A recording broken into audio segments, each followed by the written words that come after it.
নমস্কার, রত্নাস রেসিপিতে সবাইকে স্বাগতম। আজ তৈরি করে দেখাবো পাকা কলার ডোনাট। ডিম আর কলার তৈরি এই ডোনাটগুলো দেখতে যতটা সুন্দর ততটাই নরম তুলতুলে আর খেতেও ভীষণ মজার। তৈরি করা খুবই সহজ, অল্প কিছু উপকরণ দিয়ে এই ডোনাটগুলো তৈরি করে নিতে পারবেন খুবই কম সময়ের মধ্যে। তাহলে চলুন রেসিপিটি দেখে নেওয়া যাক। প্রথমেই লাগবে একটি পাকা কলা। কলা এখানে একটু নরম দেখে নেওয়ার চেষ্টা করবেন। এরপর রুম টেম্পারেচারে থাকা একটি ডিম নিয়ে নিলাম। দিয়ে দিব 1/3 কাপ চিনি। এই চিনিতে খুব বেশি মিষ্টি হবে না, হালকা মিষ্টি হবে।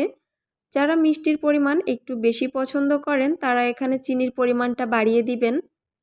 এরপর আমি কলা একটু ম্যাশ করে নিচ্ছি কাঁটা চামচের সাহায্যে। এই কাজটা চাইলে হাত দিয়েও করতে পারেন। কলা ম্যাশ করা হয়ে গেলে ডিম আর চিনি একসাথে মিশিয়ে নিব চিনিটা গলে যাওয়া পর্যন্ত। চিনিটা ভালোভাবে গলে গিয়েছে, এখন অন্যান্য উপকরণগুলো অ্যাড করব। দিয়ে দিব 1 চিমটি পরিমাণ লবণ, দিয়ে দিব 1/2 চা চামচ পরিমাণ ইস্ট।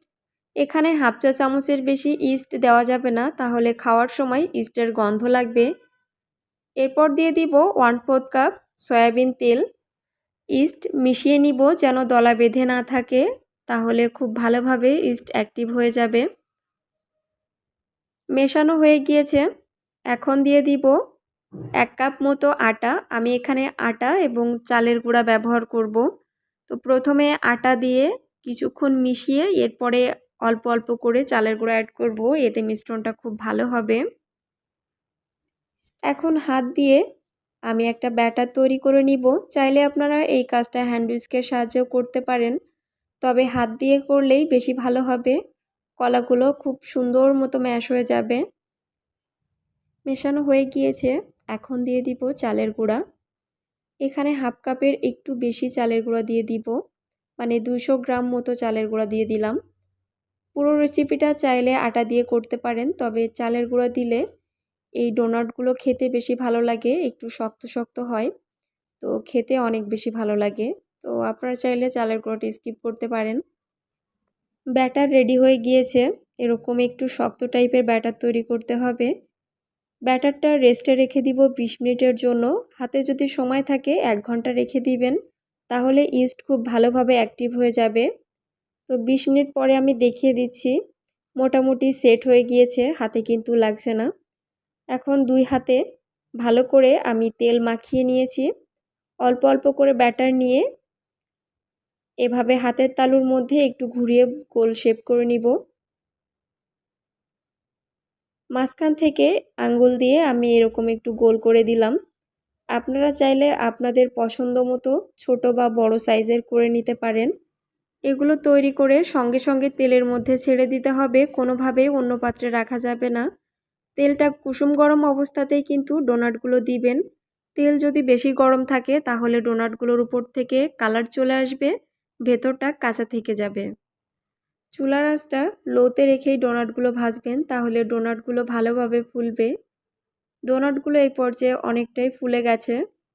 যখন একটা সাইড থেকে হালকা লালচে কালার চলে আসবে ওই পর্যায়ে ডোনাটগুলো উল্টে দিতে হবে, আর সাবধানতার সাথে উল্টাবেন। এই পর্যায়ে ডোনাটগুলো অনেক বেশি নরম থাকে, তাই উল্টানোর সময় ভেঙে যেতে পারে।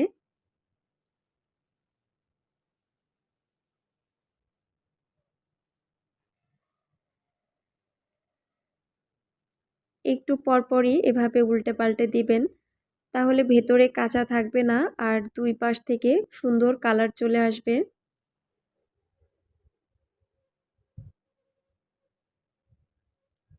ডোনাটগুলো ভাজা হয়ে গিয়েছে, লালচে ব্রাউন কালার চলে এসেছে। এমন কালার চলে আসলে ডোনাটগুলো তেল ঝরিয়ে তুলে নিতে হবে। এগুলো ভাজতে আমার 10 থেকে 12 মিনিট সময় লেগে গেছে, তবে আপনাদের যদি চুলার আঁচ কম বা বেশি থাকে সেক্ষেত্রে সময়টা কম বেশি লাগতে পারে। এখন সবগুলো ডোনাট আমি এভাবে তেল ঝরিয়ে তুলে নিব।